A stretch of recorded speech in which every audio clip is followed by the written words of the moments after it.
স্কুলের গেটের সামনে দাঁড়িয়ে রয়েছেন সেন্ট্রাল ফোর্স। কি তাদের দায়িত্ব, কি তাদের কর্তব্য? চারজন সেন্ট্রাল ফোর্স, ভেতরে 2জন সেন্ট্রাল ফোর্স, কিন্তু 100 মিটার যেখানে আমরা দাঁড়িয়ে রয়েছি সেটা হচ্ছে 100 মিটারের মধ্যে এই হচ্ছে গোটা সেন্ট্রাল ফোর্সের ভূমিকা।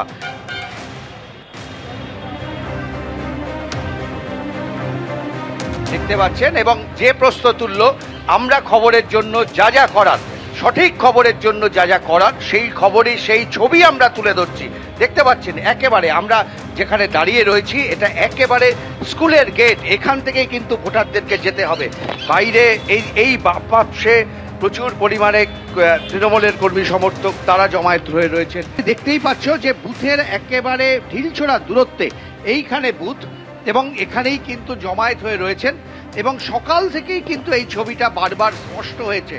আমরা দেখি যে তারা গো ব্যাক স্লোগান দেন, এবং বিজেপির যিনি প্রার্থী ছিলেন তিনি এইখানে বেশ কিছুক্ষণ দাঁড়িয়েছিলেন, তারপরে ভেতরে ঢোকেন এবং তারপরে গো ব্যাক স্লোগানের মুখে পড়েন।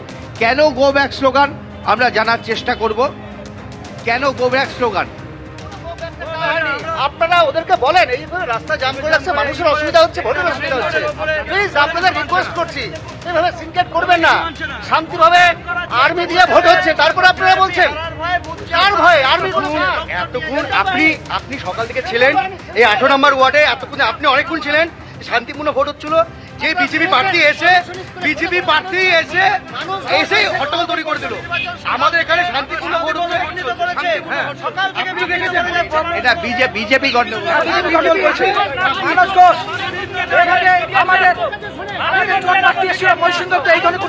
বলছি এখানে না শুনুন না, আমি বলছি, আমার কথা হচ্ছে যে আপনারা এখানে কোনো গন্ডগোল নেই। আপনারা মূলত না আমি বলছি আপনারা মূলত এখানে দাঁড়িয়ে রয়েছেন যাতে ভোটাররা সঠিকভাবে ভোট দিতে পারে। আমরা ভোট দিতে আসছি তো, প্রমাণিত করছে বিজেপি প্রার্থী মানস ঘোষ এসে তো উত্তেজিত করলেন। এই যে আপনারা সবাই দাঁড়িয়ে রয়েছেন মূলত যাতে ভোটাররা ভোট দিতে পারে সুষ্ঠুভাবে, সেটা সুনিশ্চিত করে। আমরা ভোট দিতে আসলাম, কেবল আমরা লাইনে ঢুকবো, তখন দেখলাম বিজেপি প্রার্থী মানস ঘোষ এসে চিলাচিলি। কেন কি না ভোট দিতে লাইনে যাবো তখনই চিৎকার। এমন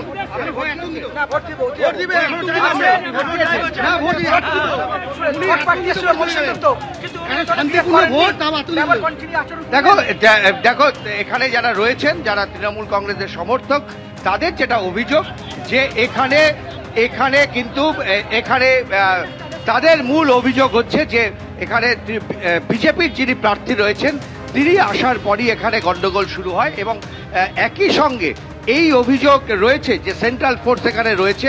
তাদেরও দাবি, শুধু একটা বিষয় তাদের থেকে আরো একবার জানা, দাদা 100 মিটারের মধ্যে জমায়েত করা যায় না। ভোট দিতে এসেছি, হঠাৎ করে দেখলাম মানুষবাবুকে, তারপরে দেখলাম আপনারা এতজন হঠাৎ করে একসাথে ভোট দিতে এসেছেন? শেষ বাজারে এতজন না, এই যে যারা এখানে জমায়েত হয়ে রয়েছে, জমায়েত হলো আপনাদের গাড়ি ঘোড়া দেখে জাম হয়ে গেল, যার জন্য জমায়েত হলো। কোনো জমায়েত নাই, এখানে সিপিএম আছে, কংগ্রেস আছে, মানে খুব ভালোভাবে ভোট হচ্ছে। আপনারা আর্মিকে জিজ্ঞাসা করুন ভালোভাবে ভোট হচ্ছে কিনা, আমরা কেন বলবো? আমার কথার উপরে বিশ্বাস করতে আর্মি সাহেবদেরকে বলুন। না আপনারা তো সাধারণ মানুষ। হ্যাঁ, সাধারণ মানুষই বলছি ভালো। মানে আপনারা এই যে জমায়েতটা আমরা দেখছি, না এই যে জমায়েতটা যেটা আমরা দেখছি, মানে এতজন কেন বেলা 4:45টার সময় সবাই মিলে ভোট দিতে আসবে? না এত 4:45টার সময় না, আমরা 4টার সময় এসেছি, এসে এখানে আপনাদের গাড়ি দেখে দাঁড়ালাম যে আপনারা কি করতে আসছেন।